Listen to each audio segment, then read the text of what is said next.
Join it in. All right.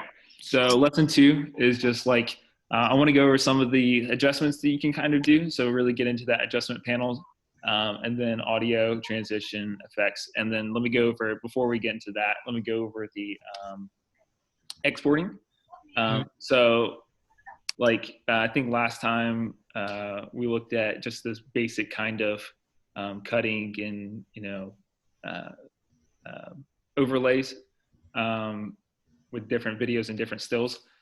So more or less, if you want to just go ahead and finish a video whenever you're done with it, just go File, Share, and then master file right here. Or the same thing as you saw, you can do Command E, and that's going to bring up your exporting function. And wow, it's being really slow. Okay. So the couple things you need to adjust is this is going to be your export file name. So whatever this is basically going to be the title of the file name. And then you can also go down here. You remember we talked about at the beginning of lesson 1, like how big the file needs to be. So especially when it comes to like social media and stuff like that, you're limited by how big the file is. And also you just can't carry around, a 3 gigabyte size file, right? So the way you can adjust this, like 14 megabytes is relatively small for anything that you're going to need. But go up here to your settings, and this is the codecs, and this is, like I said, the Apple ProRes 422. That's what I use. But the codec is basically going to write the digital copy of how the video is exported, right? So to get the smallest one, H.264 is what I always export to. So just so you can see the difference, this is 14 megabytes right here. If I go to the Apple ProRes, that bumps it up to 100 megabytes. So that's still pretty small, and that's still pretty manageable. But if you get into some of the other codecs that have high quality, it's going to really bump it up, and now you're starting to get into a larger file size. And remember, this clip is only like 5 seconds long, probably not even. So just keep that in mind. So this is the H.264, always gives you the smallest export size. And then from there, if you don't want the audio, you can do video only or audio only. And obviously, more times than not, you're going to want audio that you have in there if it's an interview or if you put down some music or whatever. So, and then after that, you just hit next, and then it automatically saves to, I think you can choose where it's going to export to. So you can save it to your downloads, which is what I always do. That's just how I work out of my downloads usually. But you can save it to anywhere you need. And that's it. So that'll give you a finished file. And that's how you export whenever you're ready to, go out with your final movie. Okay. So, any questions on that? No. Okay. Did we get anybody else joining? I think that's Shalom on the iPhone. Shalom joined too. Let's see here. Okay, cool. All right. So let's get into some of the adjustments that we can do. I think Hugh got a little ahead of me when he started talking about composting, but we'll go into that. So really you have 3 main types of adjustments over in your adjustment panels. You have composting, which just messes around with the colors more or less. You have transformation, which is moving the actual asset. And then you have cropping, which is getting rid of some of the video or still. Okay, so let's jump into that. So let's delete out all this stuff so we can actually see what's going on. And okay, so this is our basic video. Okay, so composting, right? Oh, I shouldn't have done that.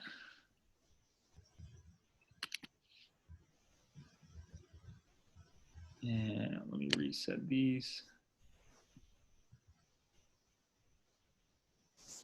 All right, so now we have one element on top of another, like what we had before. And let me just offset them so you can kind of see what's going on. Okay, so the blend mode, like what we got into a little bit with Hugh, is you just have different options. And I can't exactly tell you how each of these are going to react. But if we get into the Photoshop lesson, you'll see these exact same options, right? And more or less, it's just going to mess with the color of what's on top and then translate it based on, or kind of change it based on what's below it, right? So if we do, let's say we do the screen option, it's making all of this kind of lighter, and whatever the darker tones are, they're kind of fading out, right? So you guys saw what the original was. It was kind of all this, in between the net was like dark, and the ground was kind of dark and stuff like that. And now it's faded out, and it's a little lighter, where it's, blue in the sky and stuff like that. So each of these blend modes does something different. Like a hard mix is going to give you some vibrant colors, just kind of blow everything up. And then we also talked about the opacity, which is basically like the transparency of it all, right? So if you're trying to achieve something, that may be a good way to go, okay? So let me put that back on normal, and opacity back up to 100, okay? So the other, thing that you'll be using mostly is just the position, right? And, we talked about the X and Y coordinates. So this just moves everything left and right, everything up and down. Same thing with rotation, right? So it's going to, actually, let me get into the anchor point before I talk about anything else. The anchor point is by default in the middle of wherever it thinks the asset is, right? So it's going to go in the middle of the X coordinates and the middle of the Y coordinates and just put a point there. But you can actually adjust it. So this is moving up and down now, but really it's just moving where it thinks the middle point is. And it's moving up and down because I've changed the position of the asset. It's a little more easier to conceptualize on Photoshop because it actually gives you a little dot. Can I get, I don't think it actually shows up. But does that make sense? Do you guys see what I'm saying about the anchor point being in the middle? And then it's actually, so the anchor point is now like right here on the image, right? It's no longer down in the middle, it's like up a little bit. So it just translates the image down. So when you rotate it, will it rotate it based on the anchor point? Yes, that's exactly right. So yeah, so now it's going to spin around that point right there instead of the middle. Yeah. Cool. All right, so it seems like you guys got that. And then scaling, you can either scale, stretch it out width-wise or stretch it out height-wise, or this is kind of both, right? So now it's moving both of those based on where it is, okay?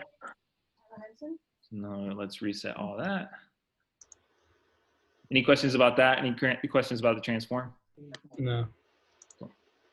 All right, cropping. I mean, you guys should be pretty familiar with this. You actually have, your basic left and right cropping, and what this is a little bit different than moving it, because now it's just basically creating a mask so you can't see this part of the image, right? And you go left, right, bottom, and top, and then you also have, I think crop basically does the same thing, except you're just,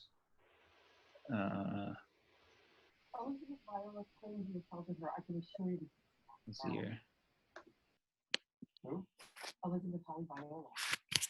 Yeah, I don't know what the difference is in that, but basically, I mean, you guys understand that. And then the other option that I typically use is Kensbernsing. So what that is going to do is that's going to take an image and it's going to crop based on, well, you can kind of adjust it to do anything. So let me just go through an example. You see this green box is where it's going to start, and the red box is where it's going to end. So I can move the green box wherever I need to, and then that's where it's going to start. Let me swing it out a little bit. And the red box is where it's going to end based on the end of the clip, okay? So let me show you how that looks, right? So let me play it through. And you can kind of see it zooming in, right? You see that? Yeah. Okay, so that's what. So that's like a way to kind of give a zooming effect without actually having to zoom the camera when you're recording. Correct, yeah. And it doesn't have to be a zoom. It can be like a slide or a shuffle or anything. Yeah. Yeah, exactly. Okay. So now it's moving right to left. And how did you do that again? With so that's in over here in your adjustments panel. You go down to cropping, and you hit that little, I don't know what this little toggle switch is, but you have a Ken-Burnsing effect that comes up. okay. And now you can just click on the green box and red box, Right. and move it to wherever you want the effect to go.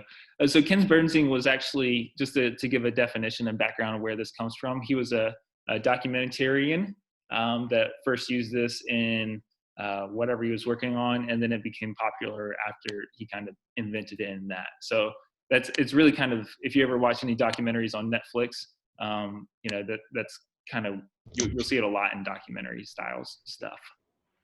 So, quick question on the Ken's Burns. Yeah. Is there? I know on iMovie it kind of does it like the duration of the clip. Yeah. Is there any way to do it on here where you kind of like set the timeline of how long it Ken's Burns? So like, can you set it for like a 3-second one or like a 10-second move? Is there any way to adjust the time for how long it goes, or is it just like the length of the clip if you put Ken's Burns on the clip? That's a good question. So if I wanted to only do Ken's Burnsing for one section of the clip, what I would actually recommend Splitting it? is, I would clip this and then just reset the other end of the so if you want this effect to be, okay, so I got Ken's Burnsing on this, and like you said, it's going to start at second 1 or second 0 and then go out to the end. Like it's just going to fill up those 3 seconds. Start and goes to the end. Yeah. And then I would just do something different on the second clip. So really it's 2 different clips. But as far as like the timing of it, like it's a little different. Does that answer your question? Yeah, that answered it. Cool. All right. So moving on, or is there any other questions about the transform type functions in the adjustment? Cool. All right. So moving on down, distort is kind of the same thing. It just kind of makes everything a little, wonky. I don't know exactly. I don't think I've ever used this, to be honest. So yeah, you can use that if you need to. Stabilization. So this is actually comes in handy. I don't have any clips, I don't think, that are on handheld, but you guys know what I mean when I say something is shot on a handheld, right? Like you didn't put the camera on a stand. It was something that you just held and shot, right? Right. Okay. So stabilization, what it actually does is, I can't really find a good example. I don't think, and it'll take too long to render anyways. So what it does is it smooths out all the little bumps that you see when the camera jiggles because someone's using handheld or there's some kind of camera motion or whatever. So if you want that, you just basically click stabilization, and then it'll automatically kind of figure out what the best way to do that is. And then it'll give you kind of a little bit different options if you do the inertia cam versus a smooth cam versus automatic. I don't really know what the difference is, but a lot of times, so I think I just did it on this one. Let me reset the Ken's Burnsing. Okay, so now I think it just has this. So this clip right here has the stabilization on. Just watch and so these little dots up here actually show you it's rendering, which just basically means it's rewriting what like I did an effect on it, and it's rewriting what the clip is going to look like. So now it's rendered. Let me show you what the stabilization on a clip that's already stabilized looks like. It's going to be, yeah, see, it kind of jumps right there. And, oh wait, no, that was the cut. All right, so I don't have a good example right here, but sometimes the stabilization on a clip can make it look really jumpy, and it's not what you want. So when in doubt, try to just have footage that's shot on a tripod, because this is the stabilization function isn't necessarily what you want to rely on to not get shaky looking videos. Okay. Two questions to the stabilization. Yeah. That is different than stabilizing on a certain point. It just stabilizes the video in general. right? Yeah. So what these different functions do is it basically does what you're saying is it picks out like maybe where his shirt right here contrasts on the back of the where the building is. It might take a high contrast point and actually keep it within the same coordinates. So it's going to try to keep it as best as possible, like right here, if that's what it thinks. And for that reason, because like this dude is not going to stay relative to the building at the same point. That's why it kind of jumps. It makes everything kind of jump around or whatever. So, so what was your question? Sorry. It was just about if that was stabilizing at a certain point. Like if you know those athletic videos where they kind of like someone's doing a movement, they stabilize on their face, like the whole camera is like moving, but it's like on their like face or their eyes. That's the only thing not moving, Yeah. That's a different type of stabilization. So that's the same thing, except with this, it doesn't give you any options to actually pick out what point you want to stabilize. Okay. So it's just automatically doing it, right? Yeah. Now, if you wanted to do something like that, I can tell you how to figure that out in After Effects, but not in Final Cut. It's a little limited in that aspect. What was your second question? No, the second question is all right. It's mute. Okay, cool. So moving on down, rolling shutter. I've never used this, so I won't worry about it. Okay. I think that's it for the adjustments panel. Any questions on the adjustment panel as a whole? Cool. Nope. All right.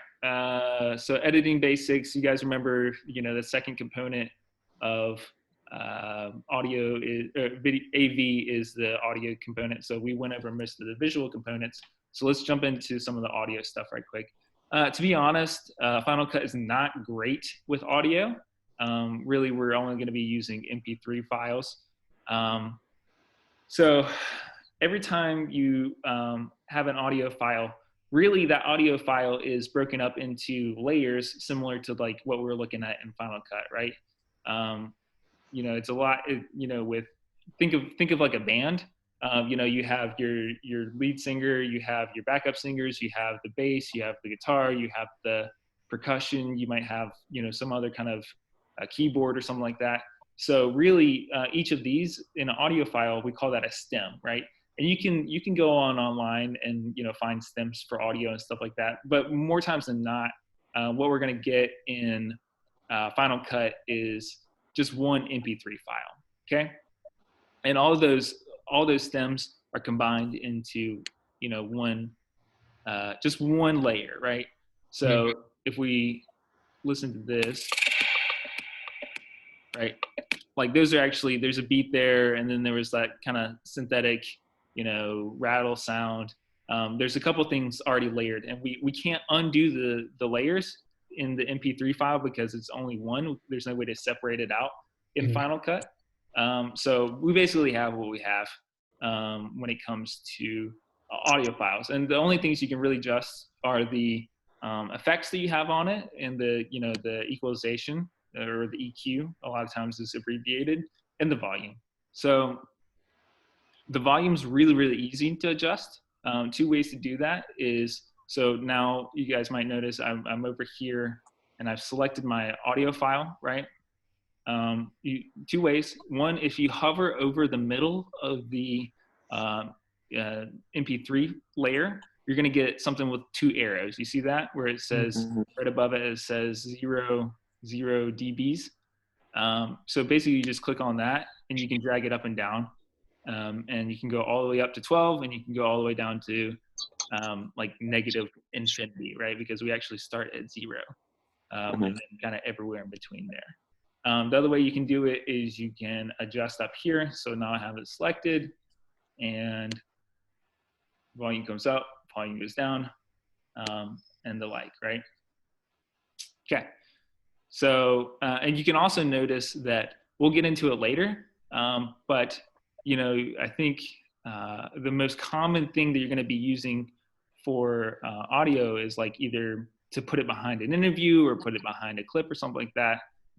So you might notice, let me get into this a little bit later, but let me just give you a preview of what keyframes are. So right here, the audio is at 0, but at this point, it's at negative 15. So every point, or yeah, every basically every instance until this keyframe is going to be at 0, and I can adjust everything up until there, right? But once it hits this keyframe, then I've told it I need it to be wherever I set it at, and it's not going to affect everything else because I basically have a breaking off point. So let's get into keyframes, and I want to save that for maybe the next lesson, because it's kind of doing them can get kind of confusing, but it's really effective when you're, so I have to break it off because, growing up in the Clay's talking right here. He's not talking right here. I have some text on the screen, so I don't need, to hear anything other than the music. But when I hit this point, if I had the music up as loud as I do at the rest of the video, you wouldn't be able to hear him. So I just needed to bring the music down. He can talk, and then when he goes out, then we bring the music back up. Okay. Mm-hmm. So go back into our example. So for right now, and if you don't have any keyframes, it's just going to basically adjust the volume on the whole clip. Okay. Right. So let's get into the other things that we can adjust. When we get into the EQ, basically you have some presets up here. That's going to be, I can adjust the bass. A lot of times it's like loudness. If you film something outside and you have some background noise, you might use hum reduction. And all this stuff is just automatic. They're just little presets. So if I did that, it's going to adjust it based on whatever it thinks. You can also hit this little magic wand, and it's going to give you whatever it thinks the best possible audio file is. And then you can kind of go in there and adjust all the little things, that kind of it thinks is best. It's sometimes useful, sometimes not. That's the best explanation I can give on that. And that's basically all the things that we can do with audio. Like I said, it's a little limited. So you're just up and down on the volume and then kind of adjusting the EQ on it. And other than that, can't do much with audio. The other thing I want to get into next is transitions, right? Quick question before we leave audio. Okay. So you can have audio in the video that you have. Can you detach the audio from the video? So like Clay talking, can you detach that, and can you layer audio? Or is it just you do one line? Yes, great question. That's actually something I use all the time. Mm-hmm. So let's see here. Let's need something that has audio with it. Okay, so we'll just use, this video is gonna be way too long. That's okay. All right, so now I brought in a MP4 that has audio with it, and you can see that it's attached here, right? Mm-hmm. But to your exact point, I can't mess with the audio without messing with the video, right? Like if I need to cut some audio, it's gonna cut the video as well, right? Like I need to attach that. So the function that I always use is I right click and go up to detach audio, and the keyboard command for that is, what is that? Shift up S. But I just use, this is easier to just, and let me use this other. Right click, and then detach audio. And what that does is just drops it down here. So now I can move around the audio however I need to. I can cut it up. Be careful with this, because as soon as you start, especially when you get into something like interviews and stuff like that, then if I move this off, then the mouth, huh? Yeah, exactly. So just be careful that you don't get away from that. These snap functions are very helpful in that regard, because now I can sync it. I can move it off and then sync it right back up, and it'll be it'll look like my mouth is talking with the audio that's coming out. Okay. Yeah. Any other questions on that? Cool. All right. So I want to get into audio transitions, right? The basic transition that you're going to have is like a cut, right? So if we're doing this, this is an interview. Let me go back to that example that I have from the project that I was working on. All right, so this is, part of Clay's interview. So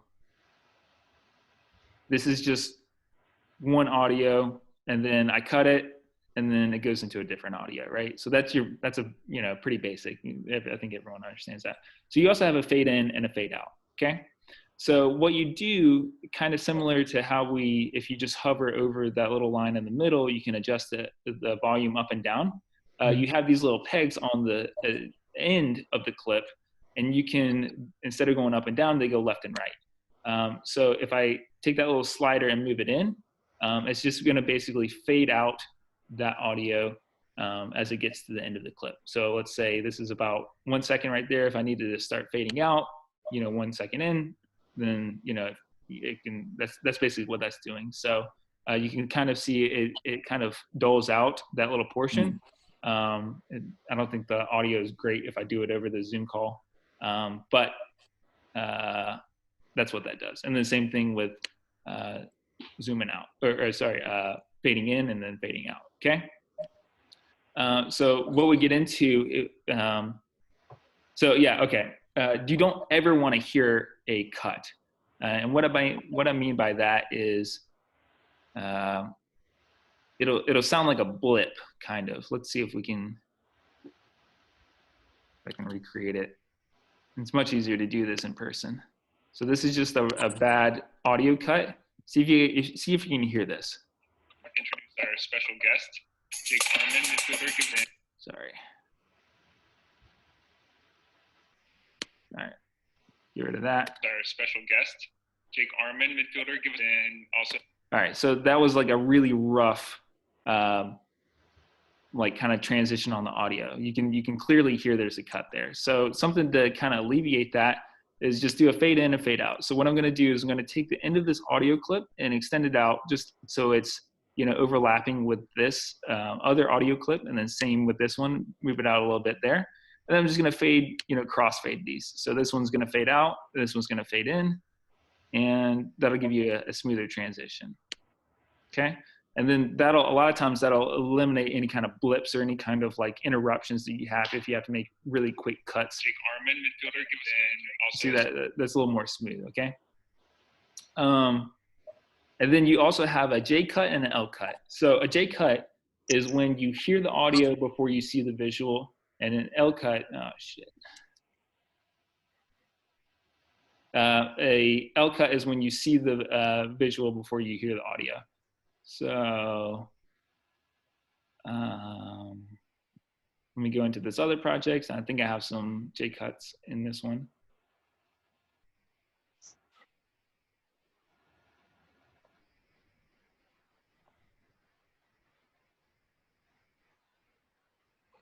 Okay, so like this clip right here is playing before you can hear the audio underneath. We range from U13 to U19. It's a tremendous environment. And see, it links up as soon as so this is technically the J cut right here. You know, the visual is on top of it and the audio is underneath it. And we see the visual after the cut is made. I'm not doing a very good job explaining this. Do you guys understand what I'm saying? Yeah, I understand. Yeah. Oh, come on. Okay. Yeah. So, and then the L cut is basically the opposite. So the audio continues after the visual is left. I'm trying to think. I had a good example of this. I should have wrote it down. But more or less, it's just the opposite. So he's going to continue talking even though the visual has left. Tremendous environment for the top level players. Right. So he's still interviewing, and there's just a different audio on top of it. Okay. Okay, so I think that's about all I wanted to go over for today. We have a little bit of time left. We got about 5 minutes remaining. So let's get into some of the other transitions. We haven't really touched this tab over here. So let's get into that while we have a little extra time. So this is your effects panel. And you have really two main things that, or I guess I'll go over all of these options up here. So one, this is your audio skimming. So basically what that's going to do is, as I'm kind of just going over the clips, it's not working. Oh. I wonder. Okay, so it should, what it usually does is if I have this off, then wherever my playhead is, it's going to play the audio that's underneath it, right? So I don't know why that's not working. All right, anyways, maybe it's because I have that off. No. Okay. And so this is also your snapping function. We talked about that last time. I can turn that on and off with the N key. And basically that's going to, oh, that's why it's not working. So wherever I have my, oh, it's not working. Okay, I'm looking like an idiot now. So this snapping function is what we talked about, where I can put the cursor wherever I want to, and it'll kind of snap to the ends of wherever the cuts are. Or I can turn it off and basically I have free range and it won't kind of go to the ends. I can get really close to the ends without it going over to the next cut, okay? And then you have the effects panel and you have the transitions panel, okay? So these are all your pre-built transitions and there's a lot of them. So it's just kind of, whatever you're going for. Some of them really terrible looking. I wouldn't recommend them at all. Some of them aren't too bad. You just have to play around with them. As you if I put my playhead here, it'll give you a preview of what it'll look like. So now I can scroll over this and it'll kind of say, okay, there's going to be a lens flare here. Now I can drag, drop it into where that transition is going to be. And I can play it and now it's, it does that. Okay, so now you have a lot of different options, whatever best fits the creative style that you're going for in your video. Okay, you also have your effects panel, and this also has a lot of options. You have effects for audio as well. It gets into some of the EQs that, like, if you wanted to, you went up here and did the adjustment panels on the bass, but you wanted to, bass boost it even higher, there's an option for that. A lot of times I'm using it for color corrections, right? So if I wanted to better adjust this photo, I can go up here to my video effects and I can drag and drop in a color board. And now I can go, it's gonna show up here in my adjustment panels now that I've added the effect. I can click on the color board itself and now I can start to adjust it however I need to, right? Color, or saturation, how vibrant the colors are, exposures, how black and white the photo is. So that's all, and then you can adjust the dark tones or maybe just the mid tones or just the highlights, okay? So that's color correction. You can also have like pre-built ones in here. Let me go back out of this, delete out that color board. And now I can, whatever I want to do, Alien Lab, right? And this is going to give me a preview. Okay, I want that. Drag it and drop it in there. Now it's in my adjustments panel, and I can go in and I can, adjust the Alien Lab thing if I wanted to. Okay. Yeah. So there's a whole lot of color options. There's also blurring options. Like this is a Gaussian blur. So if I had something over top of it, it just makes it blurry. And there's a lot of different types of blur options. Okay. Can you do more? I think you just did it, but can you do more than one effect per video, or it just changes it? Yep, you can do more than, as many as you need to. So okay. If I wanted to do black and white and then a blur, I just drag and drop it on the same, and now it's pops up. Yeah, right there. Okay. Black and white. Yep. And so each of these effects that you have down in this panel, you can adjust them, and all of them have a little bit of a different, whatever you can affect, because they're all, a little bit different. A lot of the color ones will be how much of this color do you want, or whatever you need to do. Okay, so we got less than a minute left, so I think that's a good point to cut it off. Any questions? No, that was good. That was Cool. good. All right, so I think next Tuesday, we just have a few things to go over. Keyframes, which I got into a little bit, and then that kind of starts to get into a conversation about animation, and then text, and then some other little modifiers and stuff like that. So try it out. If you have Final Cut, if you have any questions, obviously just hit me up. And no other questions, and then we'll cut it off there. Thanks, guys. Awesome. Yeah, Thanks, James, James. appreciate it. Thanks, James.